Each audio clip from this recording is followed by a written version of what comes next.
नमस्कार। मैं जिलाधिकारी अमरावती पवनीत कौर। मेरे मुस्लिम भाइयों और बहनों और आदिवासियों को समझ में आए इसलिए मैं आज हिंदी में बोलूँगी। जो कोविड का वेरिएंट है ओमाइक्रॉन, वो ज़िला में 2 केसेस हमें मिल चुके हैं और 10 केसेस जो हैं वो सस्पेक्टेड है, संशयास्पद है, और उनको हमने होल जीनोम सीक्वेंसिंग के लिए पुणे भेजा है।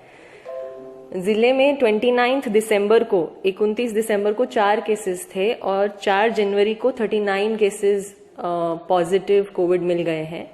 इसका मतलब ये है कि 6 गुना वाढ़ हो गया है, 6 टाइम्स बढ़ गए हैं केसेस। मुंबई में जो सेकेंड वेव में जो पीक में एक दिन में पॉजिटिव थे, वो मुंबई ने आज क्रॉस कर लिया है। तो इसीलिए आप सब अमरावतीकरों को अनुरोध है, रिक्वेस्ट है, विनंती है कि आप प्लीज़ जो हम बार बार आपको बता रहे हैं उसका पालन करें। पहली चीज़ है टेस्टिंग। आपको अगर कोई भी सिम्टम आता है तो आप प्लीज़ टेस्ट करवाइए। हमने रैट टेस्ट, जो रैपिड एंटीजन टेस्ट है, उनके भी टेस्ट की किट्स ज़्यादा खरीद के सब गवर्नमेंट और प्राइवेट हॉस्पिटल्स में उपलब्ध कर दी है। तो आप प्लीज़ टेस्टिंग करवाइए। दूसरा जो है, जो मैं बार बार आप सबको बहुत विनंती कर रही हूँ और मेरी हेल्थ की टीम और पूरी जो यंत्रणा है जो बार बार उसका मुहिम चला रही है, वो है वैक्सीनेशन, लसीकरण। तो हमारा पहले डोज का जो लसीकरण हुआ था वो हुआ था 9 नवंबर से लेके 30 नवंबर तक हमने एक मुहिम चलाई थी, जिसमें जिले ने बहुत अच्छा काम किया और हमारा 55% से 75% तक वैक्सीनेशन हो गया था। मतलब 20% वैक्सीनेशन हमने 20 दिन में किया था और आज की तारीख में जिले की वैक्सीनेशन है 81%। ये 81% वैक्सीनेशन है, लेकिन फिर भी 19%, मतलब जवड़पास साधारण 4 लाख लोग हैं जिन्होंने अभी तक फर्स्ट डोज नहीं लिया है। अब ये बिल्कुल घातक है, क्योंकि जो भी सारी स्टडीज की गई हैं, जो भी साइंटिफिक रिसर्चेज हैं, जो भी अभी हमें गवर्नमेंट से गाइडलाइंस मिल रही हैं, उसमें सब जगह यही लिखा है कि जो भी अनवैक्सीनेटेड है उन्हीं का हॉस्पिटलाइजेशन, अभी जो वेव आ रही है, थर्ड वेव जो है, उसमें उन्हीं का हॉस्पिटलाइजेशन ज्यादा हो रहा है। दूसरी ये बात है कि जो सेकेंड डोज ड्यू लोग हैं, मतलब अमरावती जिले में ऐसे 8 लाख लोग हैं जिनका फर्स्ट डोज हो गया है और सेकेंड डोज बाकी है, लेकिन उसमें से साधारणतः 3 लाख लोग ऐसे हैं जिनका एलिजिबिलिटी है आज की डेट में। मतलब उन्होंने अगर कोवैक्सीन लिया है तो उसके 30 दिन खत्म हो चुके हैं, और अगर उन्होंने कोविशील्ड लिया है तो उनके 84 डेज कंप्लीट हो चुके हैं।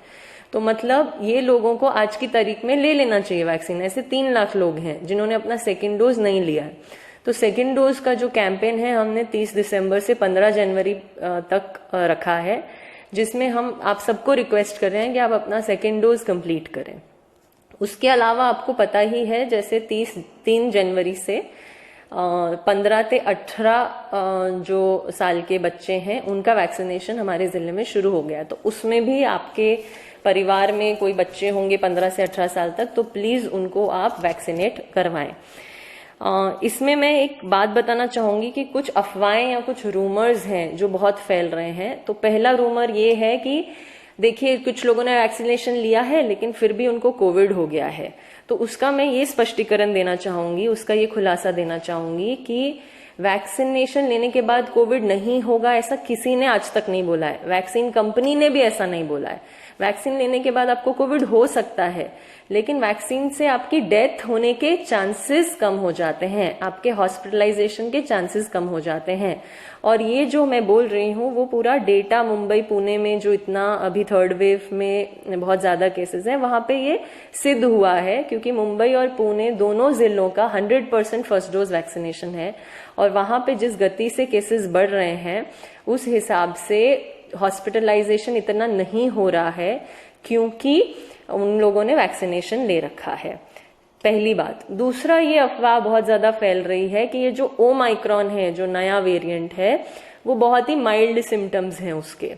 तो पहले तो ये है कि ये ओमाइक्रॉन को इंडिया में आए हुए या विदेश में आए हुए हैं ज्यादा से ज्यादा 2 महीने हुए हैं, और मेडिकल रिसर्च में 2 महीने में एक वायरस के बारे में बहुत डिटेल में बोलना कुछ बहुत ज्यादा हमारे पास उसके केसेस नहीं है। तो ओमाइक्रॉन अभी माइल्ड है, लेकिन आगे कैसे होगा वो किसी को पता नहीं है। तो इसीलिए हमें कंप्लेसेंट नहीं होना है, हमें पूरी तरीके से ध्यान रखना है उस चीज का। और दूसरी जो महत्व की बात यह है कि जो केसेस बढ़ रहे हैं वो सिर्फ ओमाइक्रॉन के केसेस नहीं है, ओमाइक्रॉन के केसेस भी बढ़ रहे हैं और जो सेकेंड वेव में डेल्टा वेरिएंट था उसके भी केसेस बढ़ रहे हैं। जब हमारे यहाँ पे जो आरटीपीसीआर किट में पॉजिटिव आता है तो उसमें कौन सा वेरिएंट है उसके लिए हमें पुणे भेजना पड़ता है सैंपल, जिसको बोलते हैं होल जीनोम सीक्वेंसिंग के लिए हम उसको पुणे भेजते हैं। उसका रिजल्ट आने में थोड़ा टाइम लगता है और जब भी वो आता है तब उसमें ओमाइक्रॉन के अभी तक सिर्फ 2 पॉजिटिव केसेस आए हैं। मतलब जो दूसरे केसेस हैं वो डेल्टा भी हो सकते हैं, ओमाइक्रॉन भी हो सकते हैं। दूसरे जिलों में भी जो बढ़ रहे हैं केसेस, जैसे बॉम्बे ने जो स्टडी किया है उसमें सिर्फ 55% जो केसेस हैं उनके टोटल पॉजिटिव में से ओमाइक्रॉन है, बाकी सब डेल्टा हैं। तो डेल्टा तो सेकेंड वेव में जो था वो काफी घातक था। तो इसीलिए आप सबसे अनुरोध है कि जल्द से जल्द वैक्सीनेशन करें। दूसरा, आपको कोई भी सिम्टम हो तो टेस्ट करवाएं। और तीसरा जो है कि भीड़ को अवॉइड करें, जो हम हमेशा से बोल रहे हैं, लेकिन बीच में थोड़ा लीनियंसी आ गया था तो अभी उस पर फिर से स्ट्रिक्ट तरीके से उसको फॉलो करें। मास्क, सैनिटाइजर, जो कोविड अप्रोप्रिएट बिहेवियर है उसका पालन करें। धन्यवाद। जय हिंद।